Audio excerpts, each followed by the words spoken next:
Well, so if we get on to that last mission. Yeah. We were,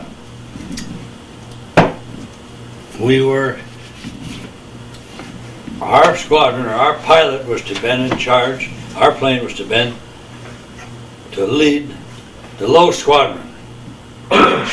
This was a fouled up day all around for us. But anyhow, like I say, the lead squadron is out here, then you have a low down here and a high back here. Right. Well, our pilot was supposed to have been leading the low squadron.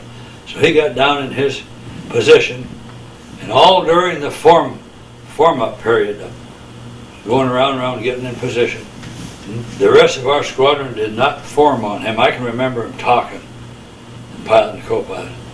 That's why I'm sure there was not radio communication between all airplanes. But anyway, so there we sat all by ourselves down there, and he was obstinate enough that apparently I would have thought he would have give up and tagged on to another squadron. But where the rest of our squadron went, I don't know exactly. I never will know what happened because we were shot down. So you guys were alone playing? All by ourselves, sitting down there, just because he's supposed to be in the lead squadron, he wasn't going to budge. Or the lead plane in our group, in our low flight. Uh-huh. And so the fighters came that day, and so naturally they picked on us. We're sitting duck down there, see. And another thing, now this, what I found out later from ending after being in prison camp with our ball turret gunner, why Clark, our rear tail gunner, yeah, why Robert Hanson, he knows he was sitting back there sleeping. He was like that. He was a goof off. And I can remember on the intercom, I remember Chet up there in the upper turret. He said, "There come Clarky, get him.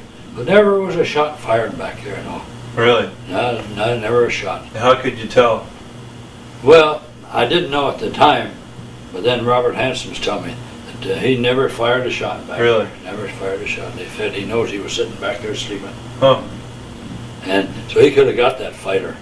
And so what it did, it turns out apparently that they hit us in the left wing because this is something else I learned from our turret gunner. Why, before long, after this plane hit us, and all things happened at once, it knocked the plexiglass off of the top turret, and old Chet, he come kicking down out of there, and he was bleeding, and I took him a handkerchief and I was checking where he was hit.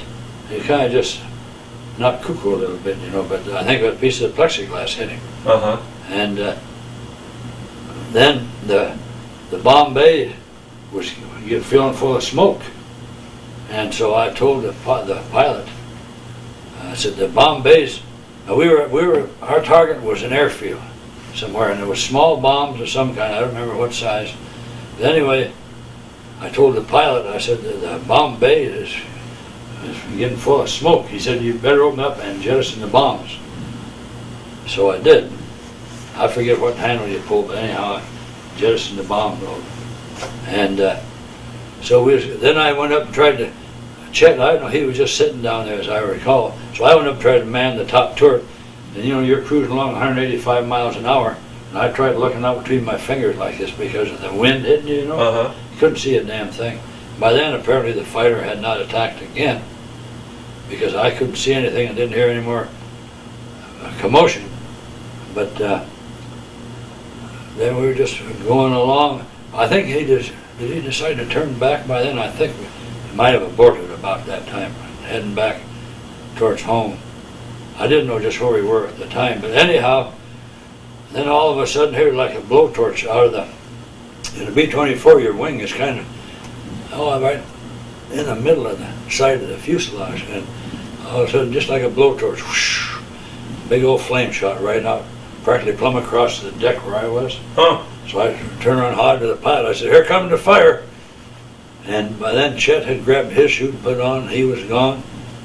And I grabbed mine and put it on, and I didn't duck quite low enough under that flame. And I got a singe a little bit on my face.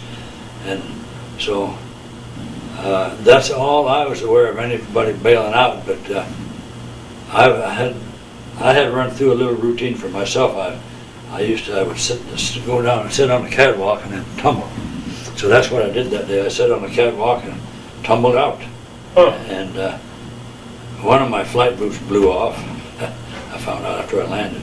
And I think I hit my heel by flipping up on the bottom because I had a sore Achilles area.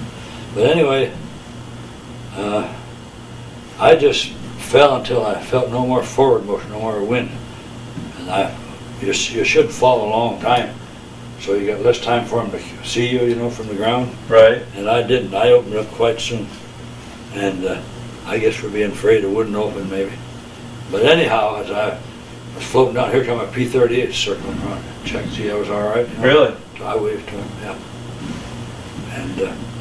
And I never did see any of the others because, you know, you're going along about 3 miles an hour, you're going to be a few seconds. It puts a lot of space between you.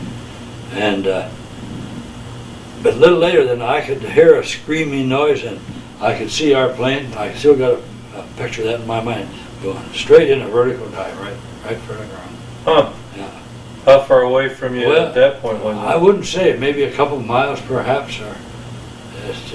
But you knew it was your plane. Well, I assume it was, yeah, because I don't know anybody else. As I say, I think maybe we turned back just ourselves, not the whole outfit, which I'll never know. But anyhow, then it took forever to get to the ground. But I landed in a plowed field, and I didn't know what at the time what country, but